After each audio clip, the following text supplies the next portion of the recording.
ayer y hoy, aprendiendo del pasado, de Rensis, ayer y hoy. Más allá de la prensa canalla, existe una prensa cachivache, que es aquella prensa que no investiga, que no informa adecuadamente como consecuencia de un análisis previo a lo que va a decir, sino que sobre una imaginaria objetividad califica y adjetiva creyendo que todo es espontáneo, que todo nace de generación espontánea. Algunos imberbes del periodismo arrancan pensando o imaginando del grave ajuste del presidente de la Nación. Son los mismos cachivaches que no hacen el análisis de la situación real y de dónde venimos para saber a dónde vamos. Pero miren, yo no hablaría del dólar si no fuera que estamos todo el tiempo en estos 14, 15 días escuchando permanentemente lo gravoso del 30% del dólar. Y entonces es imprescindible recordar los 4 años de Mauricio Macri, para no ir muy lejos, podemos ir más atrás, pero para no ir tan lejos. En el año 2015, cuando se iba Cristina del gobierno, el dólar estaba a 9,60, es decir, el día de diciembre. Inmediatamente después, el dólar pasó a 12,90, ya era presidente Macri. Si analizamos la suba en el 2015, fue del 52% de la moneda norteamericana con relación a la depresión del peso, pero para ser más exacto, 52,48%. Después, seguimos durante el gobierno de Mauricio Macri, nos encontramos que en el 2016 aumentó el 21,71%, en el 2017 el 17,20%, en el 2016, 17, para llegar al 18, que aumentó el 100% con relación al peso argentino devaluado en la gestión de Macri. Y si ustedes quieren, vamos a las cifras para que no haya confusión. Tomemos el mes de diciembre, si quieren, de cada año, y recordemos a cuánto estaba entonces en el 21,71 que se había depreciado el peso argentino, después que del arranque ya se había depreciado, como le decíamos antes, durante la asunción de Macri, de entrada nomás, el 52%. Después de ese 52%, el dólar había cerrado en diciembre, un año después, en 15,70. Recuerden ustedes, se fue Cristina a 9,60, Macri lo mandó a 12,90, un año después 15,70.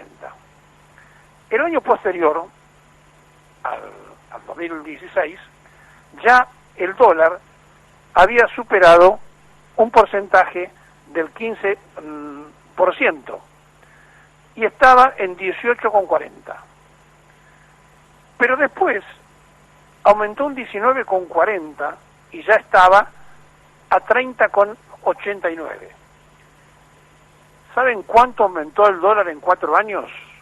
Para esa prensa canalla y esa prensa cachivache de los imberbes que no se informan para contar la realidad de hoy viniendo con la historia. ¿Están sentados? 539% en 4 años. Y resulta que los mismos comunicadores durante estos 4 años miraban para otro lado porque tenían la pauta o del gobierno de la ciudad, del gobierno de la provincia de Buenos Aires y del gobierno de la nación.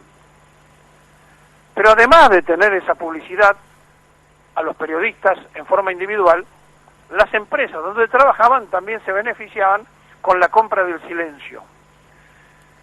Y entonces en los primeros 15 días de este gobierno, porque hay un 30% de devaluación con relación al dólar, que en definitiva es un impuesto porque nadie obliga a la gente a comprar dólares ni nadie obliga a la gente a viajar al exterior, lo hace cada uno por gusto. Hay un escándalo mediático, hay editorialistas, hay jóvenes que opinan sobre este tema, es decir, se le suma a la prensa canalla a la prensa cachivache. aquella que no tiene legitimidad de origen porque no hace la información completa como correspondería hacerla. Esto tiene que ver también con verdades reveladas. Cuando hay pautas de la provincia de Buenos Aires, entonces van a decir que lo que hoy, seguramente en la madrugada, casi ya en el viernes, tendrá que tratar la legislatura de la provincia de Buenos Aires, van a decir también que es un ajuste. Ahora, lo que sería interesante es saber cómo está la provincia de Buenos Aires, cómo la dejó Vidal, la señorita que era la candidata a la elegancia de la política del PRO, o la señora, para ser más respetuoso. Bueno, en realidad, Kicillof, para poder gobernar estos 40 días, tiene un faltante de 33.000 millones de pesos. Se lo explico.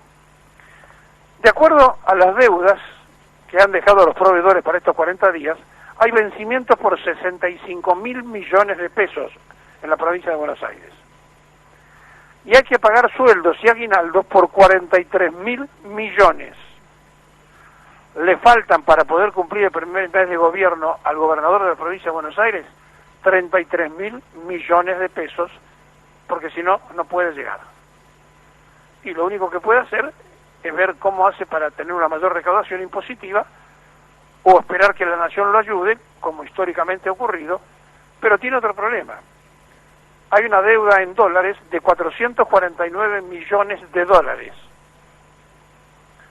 Entonces, cuando se hablan de las cosas que están pasando en estas primeras 2 semanas, ¿por qué no hacemos la historia completa? Porque si no, nadie va a entender de qué estamos hablando. Lo mismo pasa cuando hablamos del campo. Nosotros estamos acostumbrados a decir que son generadores de una enorme cantidad de divisas. Es cierto, pero ¿saben cuántos son las divisas que van a entrar por los cereales del campo argentino? 5.295.142.000 dólares. Importante, sí, importante, pero no tan importante como la deuda que creó Mauricio Macri, donde 5.000 millones se jugaban en la timba financiera de un ratito. Y les cuento, el trigo, que anduvo muy bien y que va a tener 1.500 millones de toneladas para exportar, se vende a 17 países. De estos 17 países, antes el principal comprador era Brasil. Ahora no va a ser Brasil, sino que va a ser Indonesia. Indonesia nos va a comprar 349.000 toneladas, que es un 25% de la producción. El 19.6 lo compra Brasil, el 10.5 lo compra Bangladesh, y así en forma decresiva. Pero ¿cuáles son las cosas que Argentina vende al mundo? Porque los argentinos no lo sabemos. El trigo, que nos depara una recaudación de 1.425 millones, se lo hace redondeado, ¿no? La cebada, que nos permite recaudar 456.000 millones, el maíz con 1.189 millones, siempre en dólares, de recaudación, el sorgo con 291.000, la harina de soja, que nos permite recaudar 14.000, el girasol, que nos permite una recaudación de 522.000 millones, el aceite de soja, 86.000, la soja como propiamente dicha, sin elaborar, unos 16.000 millones, el girasol hecho aceite, 6.000 millones, el biodiesel, 112.000 millones. Esto es lo que exportamos del campo argentino. El conjunto suma 5.295.142.000. Es decir, 5.000 millones de dólares, si ustedes quieren, 5.300 para redondear, 5.300 millones de dólares. Es mucho, sí, es bastante. Ahora, no hacia la modificación del dinero que la Argentina necesita. La Argentina necesita duplicar o triplicar la cifra exportable de lo que hace en el país. Y entonces se va a hinchar mano, y ahí vienen todos los conflictos, al petróleo y a la minería. El petróleo, vaca muerta, con el fracking, la perforación, eso usa mucha agua, demasiada agua. Y luego lo otro, lo que las provincias mineras, les recuerdo a todos que la reforma de la Constitución del 94 y la caída de la Constitución del 49, que ni siquiera se nombró a pesar de que había mayoría justicialista, donde el artículo 40 de la Constitución del 49 decía que todas las riquezas de hidrocarburos eran del Estado Nacional, pasaron a ser propiedad de los estados provinciales, deciden la provincia. Por eso el escándalo que hay en este momento en Mendoza, porque Mendoza es una provincia sin agua, le escasea el agua, y encima la habilitación para el uso de cianuro, por ejemplo, para las minas a cielo abierto, no solamente envenena la poca agua que hay, sino que además hay 800 pozos para hacer fracking en Mendoza que llevan millones y millones de litros de agua. Entonces, en la dicotomía y en la discusión de dónde sacar recursos están los impuestos y las exportaciones. Obviamente todos quisiéramos que hubiera una gran cantidad de exportaciones, pero para poder exportar, el país tiene que estar funcionando a pleno. La industria nacional está trabajando al 50% y todas sus empresas están en cesaciones muy extrañas y muy raras, y después le voy a dar datos de las empresas que se vendieron en la Argentina, todas, salvo el 10%, se vendieron a extranjeros. Entonces, frente a este desastre de tierra arrasada del macrismo, la prensa canalla y la prensa cachivache dicen del tremendo ajuste del 30% del dólar de Alberto Fernández. Miren, si el dólar negro se va a 100 o a 200 pesos, la verdad que el que lo compra es un problema del que lo compra. Porque hay que aprender a vivir en pesos. Ahora, la verdad es que hacer un escándalo de difusión por el precio de la moneda yanqui, es decir, por la devaluación del peso, y sí, se devaluó un 30% con relación a el que va a viajar al exterior, al que va a usar la tarjeta para gastar en el exterior. ¿Y qué dijeron durante 4 años, con todas las variaciones que tuvo la moneda yanqui con el peso argentino, y el cambio de moneda en 4 años donde se devaluó el peso nacional con relación al dólar, con el mejor gabinete de los últimos 50 años, y Mauricio Macri de presidente, en 539%? Mire, está tan clarito todo, está tan, pero tan claro, que escuchar a los legisladores que fueron gobierno hasta hace 15 días, montarse en la oposición y salir a criticar que esto es un ajuste, lo menos que deberían hacer es recorrer su propia memoria. Han destrozado la República, la endeudaron por 100 años, mandaron el oro al exterior, nos pusieron en deuda con el Fondo Monetario Internacional por 57.000 millones, menos mal que los últimos millones no los quiere el gobierno actual y entonces va a ser un poco más chica. Destruyeron la industria nacional, fundieron a las pymes, destrozaron la economía y crearon 10.000 pobres por día. Y resulta que los preocupa el ajuste del gobierno que hace 15 días que llegó. Sigan así, que se van a estrellar, se van a quedar sin lectores, sin televidentes y sin oyentes.